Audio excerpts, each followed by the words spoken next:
बहुत साल पहले एक बात पढ़ी थी कि तीसरा वर्ल्ड वार पानी के मुद्दे पर होगा।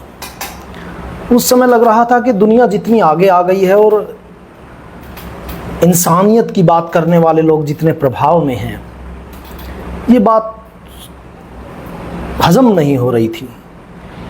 लेकिन पिछले कुछ दिनों से जो चीज़ें सामने आई वो बड़ी चिंताजनक हैं। हरियाणा और पंजाब के बीच में विवाद है पानी का, और सबसे बड़ी बात जो मैं इसमें विशेष करना चाहता हूँ, दुनिया इस पे बात कर रही है, इस मुद्दे पर राजनीति के कारण इस मुद्दे को इतना नुकसान हुआ है कि आप इसको समझ भी नहीं सकते।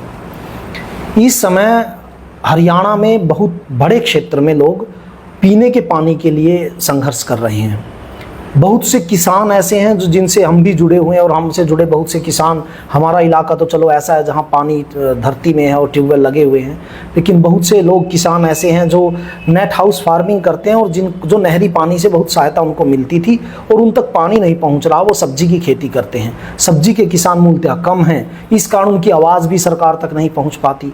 वो बड़ी भयंकर स्थिति से गुजर रहे हैं, नुकसान की उनको इतना डर है कि बर्बाद हो जाएंगे अगर पानी नहीं मिला, और संख्या कम होने के कारण उनकी बात कोई कर भी नहीं रहा। जिस तरह से जो सबसे बड़ी बात है, जो राजनीति हो रही है, वहाँ सारे दल जितने के हैं, चाहे वो कांग्रेस है चाहे बीजेपी है, वो पंजाब के दल पंजाब की तरफ हैं और हरियाणा के दल हरियाणा की तरफ। मतलब लोगों की चिंता किसी को नहीं है।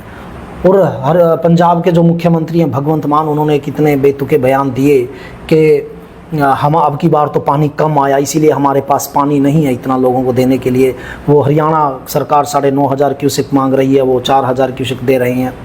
लेकिन इसके बीच में लोगों की जो बुनियादी ज़रूरत है, जिसे मैं कहता हूँ भगवान के नियम के अनुसार लोगों का जो बुनियादी अधिकार है पीने का पानी, उसको भी रोका जा रहा है राजनीति के कारण।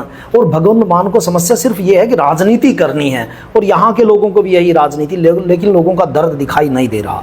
जब किसान आंदोलन चल रहा था, मैं उसमें पूरी तरह सक्रिय था और पूरे महीनों तक हम दिल्ली भी रहे। उस समय जब पंजाब के लोगों से बात होती थी तो ऐसा लगता था जैसे हरियाणा पंजाब भाईचारा, हम भाई भाई हैं, पंजाब बड़ा भाई है, हरियाणा छोटा भाई है। तो मैं पंजाब के यूनियन के लोगों से, उन लोगों से कहना चाहता हूं, थोड़ा सोचें, आपके भाइयों के बारे में भी सोचें। या आप भी उस समय सिर्फ राजनीति कर रहे थे कि जब आपकी राजनीति थी कि सरकार को घेरना है तो आप हरियाणा को साथ ले लो, जब हरियाणा के लोगों को नुकसान हो रहा है तो उस समय आप पंजाब की राजनीति पर केंद्रित हो जाओ। इस राजनीति ने बहुत नुकसान किया है देश का। और आप लोग भी, मैं तो ये कहता हूँ, पंजाब के लोगों से थोड़ा विचार करें। हरियाणा के लोगों का अधिकार है। SYL, जब दो भाई अलग होते हैं तो चीज़ों का बंटवारा होता है। कोई बड़ा भाई ये नहीं कह सकता कि मेरे पास तो कम है, मैं छोटे को कुछ दूंगा ही नहीं। भाई कम है तो कम में से दे दे, ये नहीं होता कि मैं बिल्कुल नहीं दूंगा। जो ये तर्क दिया जा रहा है हमारे पास तो इतना पानी नहीं है देने लायक, भाई जितना भी है, जब परिवार एकता तो आधा आधा बनता है।